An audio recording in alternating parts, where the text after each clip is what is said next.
চাওক আমি সদায় দুখীয়া নিচলা আমাৰ যিসকল যুৱকে কাম কৰি আছে তেওঁলোকৰ লগত সদায় আছোঁ। অসমৰ মাননীয় মুখ্যমন্ত্ৰীয়ে কয় ভাৰতৰ সৰ্বশ্ৰেষ্ঠ বোলে তেওঁ শক্তিশালী মুখ্যমন্ত্ৰী বুলি কয়। শক্তিশালী মুখ্যমন্ত্ৰী থাকোঁতে প্ৰত্যেকখন চুবুৰীয়া ৰাজ্যত অসমীয়া মাৰ খায়। অৰুণাচলত মাৰ খাইছে আমাৰ ল'ৰা ছোৱালীয়ে, মেঘালয়ত মাৰ খায়, নাগালেণ্ডৰ বৰ্ডাৰত মাৰ খায়, মিজোৰামত মাৰ খায়। মুখ্যমন্ত্ৰী নেদাৰো আহ্বায়ক, তাৰপিছতো সদায় এইটো প্ৰথম ঘটনা নেকি? বছৰত দুবাৰকৈ আমাৰ ল'ৰা ছোৱালীৰ গাড়ী ভাঙে, আমাৰ পৰ্যটকক আঘাত কৰে। কালি সৰু বাচ্ছা এটা থকা গাড়ীখনো এৰি দিয়া নাই, কোবাই ভাঙিছে। যদি বাচ্ছাটোৰ কিবা হ'লহেঁতেন। গতিকে মুখ্যমন্ত্ৰীক কৈছোঁ যে কালি ঘটনা হৈ যোৱাৰ পিছত ইমানবোৰ গাড়ী ভাঙিছে, আমাৰ ল'ৰা হস্পিটেলাইজ হৈছে, তাৰপিছতো না পৰ্যটন মন্ত্ৰীৰ কিবা তৎপৰতা দেখিছোঁ, না পৰিবহণ মন্ত্ৰীৰ কিবা তৎপৰতা দেখিছোঁ, না মুখ্যমন্ত্ৰীৰ দেখিছোঁ। ইক' চেঞ্চিটিভ জোনক লৈ কিন্তু মুখ্যমন্ত্ৰীয়ে দৈনিক 3-4 একদম প্ৰেছত চাফাই দি ৰক্ষা পোৱা নাই। কিন্তু মুখ্যমন্ত্ৰীয়ে কিয় আজি কৰ্ণাড চাংমাৰ লগত কথা পাতি পেলাই, কিয় আজি মেঘালয় অৰুণাচল সকলোতে কথা পাতি পেলাই আমাৰ সুৰক্ষা কিয় সুনিশ্চিত কৰিব পৰা নাই? দুৰ্ভাগ্যজনক কথা। মই সেইকাৰণে মুখ্যমন্ত্ৰীক কৈছোঁ কালি যিবিলাক গাড়ী ভাঙিলে এই গাড়ীবিলাকৰ EMI চলি আছে, এই গাড়ীবিলাকৰ এতিয়া কোনো ইঞ্চুৰেঞ্চ ক্লেইম নাপায়। এতিয়া মুখ্যমন্ত্ৰীয়ে ক্ষতিপূৰণ দিবনে নিদিব? মুখ্যমন্ত্ৰীয়ে নেডাৰ আহ্বায়ক হৈ লাজ পাইছেনে নাই?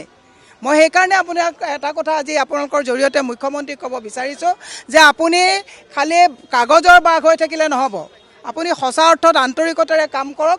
বৰ্ডাৰত আমাৰ যিটো নিৰাপত্তা নাইকিয়া হৈছে চাৰিওফালে, গতিকে মুখ্যমন্ত্ৰীয়ে কেনেকুৱা শক্তিশালী মুখ্যমন্ত্ৰী বুলি ক'ব বিচাৰিছে? আমি কৰ্ণাড চাংমালেও টুইট কৰিছোঁ, কৰ্ণাড চাংমা ডাঙৰীয়াৰ লগতো কথা পাতিছোঁ। আমি কৈছোঁ যে আপোনালোকৰ গাড়ী আমি ইয়াত ভাঙিছোঁ নেকি কেতিয়াবা? আমাৰ আন্দোলনত মেঘালয়ৰ গাড়ী কেতিয়াবা ভাঙিছোঁ নেকি?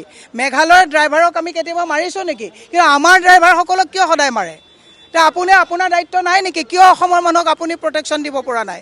গতিকে আজি এতিয়া আন্দোলন আছে, তেওঁলোকে আমাক মাতিছে, আমি নামাতিলেও আমি যাম, কাৰণ আমি তেওঁলোকৰ লগত থাকিম। আমি অসমৰ কোনো ল'ৰা ছোৱালী, কোনো পৰ্যটক, কোনো গাড়ী চালকৰ ক্ষতি হোৱাটো আমি নিবিচাৰোঁ। আৰু মুখ্যমন্ত্ৰীক কৈছোঁ তাৎক্ষণিকভাৱে 24 ঘণ্টাৰ ভিতৰত 2খন ষ্টেটৰ লগত কথা পাতিব। বৰষুণ দিলে বানপানী মেঘালয়ৰ পৰা আহে বুলি প্ৰেছ মিট দিব পাৰে, ল'ৰা ছোৱালীয়ে যেতিয়া মাৰ খায় তেতিয়া প্ৰেছ মিট দিব নোৱাৰে। গতিকে এই কথাবিলাক আজি ড্ৰাগছত চাওক, কেনিও আজি কোনোফালে কালি মেঘালয় কি যোৰহাটৰ ঘটনা চাওক, ড্ৰাগছত ল'ৰা ছোৱালী কেনেকৈ মৃত্যু হৈছে। ৰিহেব চেণ্টাৰ ঠিকে বনায়, কিন্তু ড্ৰাগছ অহাৰ ৰাস্তাটো বন্ধ কৰিব পৰাত কিন্তু চৰকাৰৰ তৎপৰতা নাই। অত্যন্ত দুৰ্ভাগ্যজনক কথা। সেইকাৰণে কৈছোঁ যে আমি আমাৰ সুৰক্ষা নিজে ল'ব লাগিব। কাগজৰ বাঘ মুখ্যমন্ত্ৰীয়ে কেৱল মিছা কথা ক'ব পাৰে, মুখ্যমন্ত্ৰীয়ে সুৰক্ষা আমাক দিব নোৱাৰে।